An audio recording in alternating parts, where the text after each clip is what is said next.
Na nilichokiona Yanga wanafanya kwenye mechi mbili. Ndio. Wamecheza mechi mbili tofauti. Mbinu tofauti, setup tofauti, tempo tofauti. Nikiwa ni Fadru, sijui wataingia vipi. Sijui wataingia kama walivyocheza na Lion au wataingia kama walivyocheza na Bandari. Yaani sijui. Unaona kwa mfano kwa mechi mbili nilizoangalia. Uliangalia mechi ya Lion na Bandari. Ipi ambayo ulikuwa unaona tayari angalau timu imeshapata ule mwongozo kwamba bwana msimu huu atakwendaje? Of course ukitazama mechi ya juzi dhidi ya Bandari ni Yanga ambayo ilikuwa inaonekana iko tayari kwa ajili ya msimu mpya. Sasa Yanga leo itacheza. Sasa tunazungumzia setup.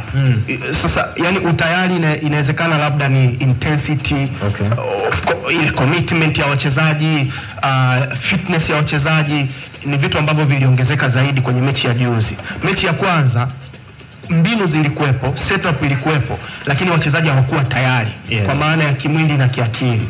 Sasa ninachozungumzia tactically, mbinu zilizotumika kwenye mechi mbili kuna utofauti. Mechi ya kwanza tuliona Yanga ambayo ina midfield 3 ambayo hawa viungo wote watatu wana interchange, wana rotate. Nadhani alikuwepo Musa Bala Conte, alikuwepo Dumbia, nadhani na Shoaboy kwenye mechi ya Lion Sport. Kama kumbukumbu zangu ziko vizuri. Hawa viungo watatu, 6 alikuwa anacheza kama 10 anacheza kama 8 anacheza kama 6. Na wote walikuwa wana rotate, wanazunguka. And then mafullback wote walikuwa haya muda wote. Hybrid wote wana overlap akina Shedrack Boka. Wako juu muda wote. Lakini ukitazama mechi ya juzi, then tumeona mabadiliko. So mechi ya kwanza midfield 3 ilikuwa ina rotate, lakini juzi ukitazama setup ya Yanga ilikuwa ni tofauti. Tulichokuwa tunakiona kwenye phase ya kwanza kabisa ya ujenzi ya Yanga, hapa ndo kulikuwa kuna kila kitu cha kujenga mashambulizi. Tulikuwa tunaona ma center back wawili kwa maana ya Nondo Mwamnyeto na Sink wanatanua, wanabaki nyuma. Then Faridi Musa ambaye alikuwa anacheza kama left back anaingia ndani kama namba 6 hapa. Then namba 6 wa Yanga aliyekuwepo kwa maana ya mechi ya juzi, Azizi Ndambwile ana drop katikati ya ma center back wawili kutengeneza back 3 ya uongo. Then Israel Mwenda anapanda mbele zaidi kudumisha upana upande wa kulia. Then kwenye makaratasi winga wa kulia ambaye alikuwa ni Maxim Pia Zengeli anaingia ndani shimoni kwenye namba 10, anakwenda kuungana na Sheani Hamisi. Kwa hiyo tayari kuna namba 10 wawili.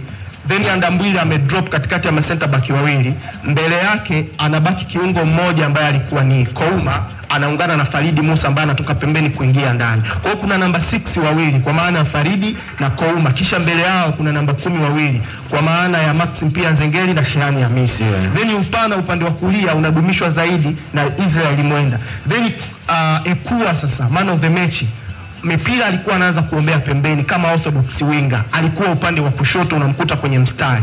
Sasa ni nini ambacho kilikuwa kinafanyika? Mpira wakati uko kwenye phase ya kwanza ya ujenzi, Azizi Ndambwile na Sink ndo walikuwa wanatumika zaidi kuswitch mipira kwenda upande wa kushoto kwenye channel ilikuwa Ekua. Kwa hiyo ilikuwa inapigwa mipira mirefu zaidi. Then kisha pigwa mipira mirefu, Ekua anaanza kufanya zile razo sharp movements, mikato ya wembe kuingia ndani zaidi. Kwa sababu Ekua ni huyo dribble ambaye anapenda zaidi ku dribble. Lakini mpira ukisha kuwa switched upande wa kushoto wakati Ekua anaanza ku dribble, Faridi Musa anatoka shimoni kama namba 6, anakwenda pia kujoin kutengeneza 2v1 dhidi ya defender mmoja wa pembeni wa Bandari. Kwa unaweza ukaona jinsi ambavyo alikuwa na interchange. Sasa mpira ukiwa pembeni, labda Ekua kaupass kwa Faridi Musa, Ekua naye anafanya movement ya haraka kukimbia kwenye box. Dube unamkuta kwenye box. Then utamkuta namba 10 mmoja naye kajoin kwenye box. Kwenye box hawakai kwenye 6 side box, badala yake wanakuja kujazana hapa back post. Kwenye posti na ninawaomba wakati unaendelea watu wa TX hawajatuonesha tunaomba muoneshe ubao wa Hans, mnatuhujumu TX bana wanalala sana. Mnakuwa namna gani? Tunataka kuona viungo watatu wakiwa kwenye box. Tuendelee, lakini watu wa radio wanatusikia. Hii ni ya post, sijui back post. Back post. Mpira ukiwa upande wa kushoto, hii ni back post. Ni ya post inakuwa upande huu mwingine. Kwa hiyo watu watatu wako back post. Kwa wanatarajia cross itapigwa kutoka upande wa kushoto and then waishambulie. Unaweza kutazama goli la Ekua jinsi lilivyokuwa. Limefungwa pale back post.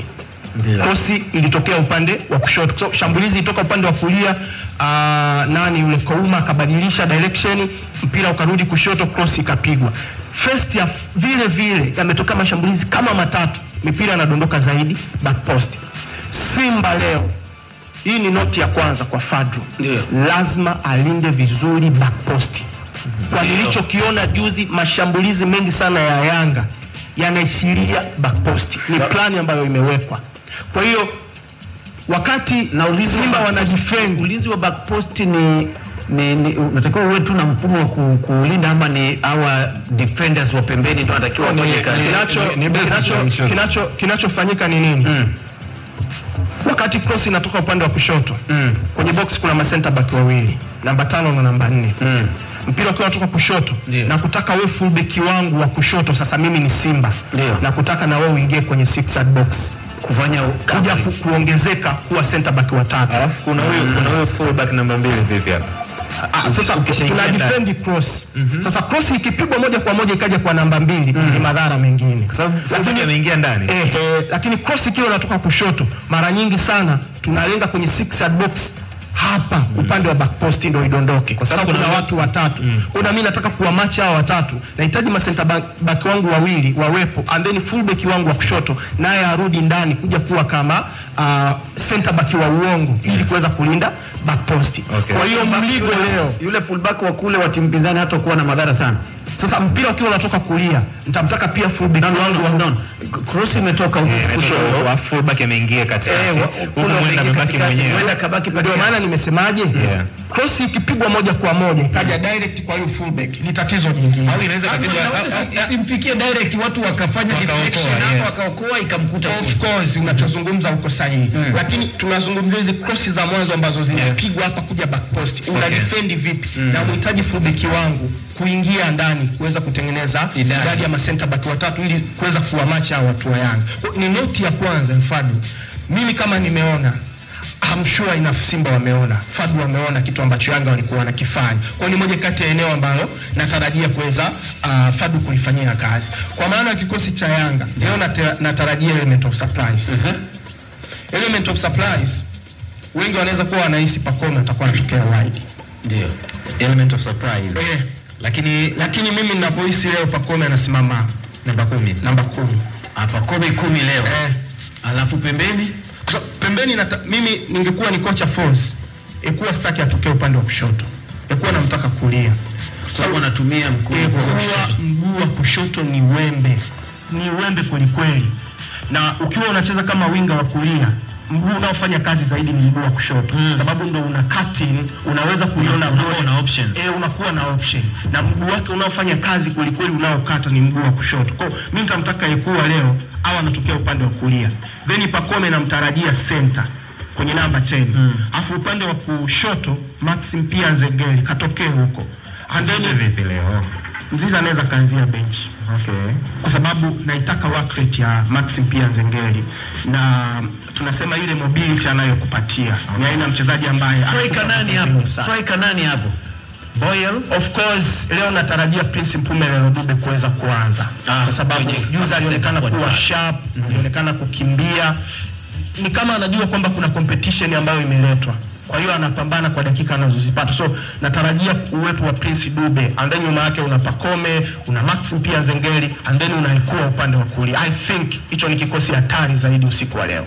Kiungo hapa chini yake. Sasa kiungo hapa napata mgagasiko kidogo, lakini binafsi mimi ningeweza kwenda na Kouma na Duke Abuya. Kouma na Duke Abuya. Bala Conte ujianza naye. Of course Bala sijamuona ile sharpness yake, yani ni kama bado yuko sawa. Ni kama bado yuko sawa, and then ni mechi ya maamuzi. Of course unajua kazi anayoifanyaga Duke Abuya. Hata kipindi cha pili alipoingia, ile kazi Andambwile alikuwa anaifanya first half, alionekana kuifanya vizuri. Hans, do you think kwamba pamoja na kiungo kizuri cha Lasini Kouma kwenye mechi ya juzi, ana ule uwezo wa kumpa mwalimu machaguo tofauti na Duke Abuya labda na Mudathir Yahya? brother, ni competition, lakini kwa nilichokiona kwa Lasini Kouma, what a talent.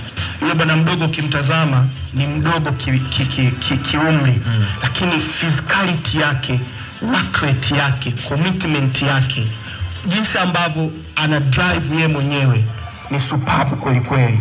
And then ana hiyo power ya kugenerate na kuweza kupiga mashuti. Nadhani juzi tuliona. So ile energy ya Kouma na akili aliyokuwa nayo na mhitaji zaidi kwenye midfield, nitamtumia zaidi kama box to box midfielder. And then Duke Abuya atakuwa kama holding midfielder. Asante sana, manake backline ya Yanga itabaki ile ile, si ndio hivyo? No, leo natarajia Diobu, natarajia Baka kurejea kwa sababu ana hiyo chemistry.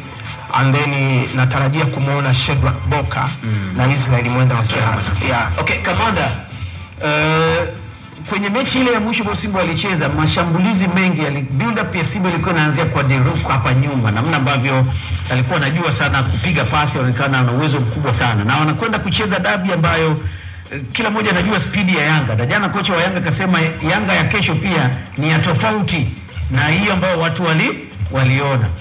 Setup ya Fadlu ili timu iweze kupata matokeo mazuri, kwanza kufanya Yanga wasifurukute, yeye anaweza akaingia vipi kwenye mechi ya leo?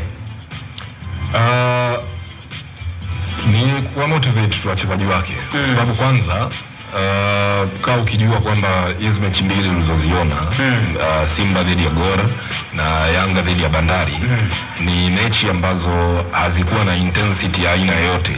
Kwa hiyo usitumie hizi mechi kama kioo, tuachane nazo kile ambacho kitatokea leo, kwa sababu cha kwanza kabisa go back kwenye lineup ya Yanga dhidi ya Bandari. Kuna wachezaji watano pale ambao usitegemee kama wataanza leo. Walioanza kwenye ile mechi. Farid Musa hawezi kuanza hii mechi. Mwamnyeto ngumu sana. Frem Kasim, yule Shehan pamoja na Ndambwile. Sawa.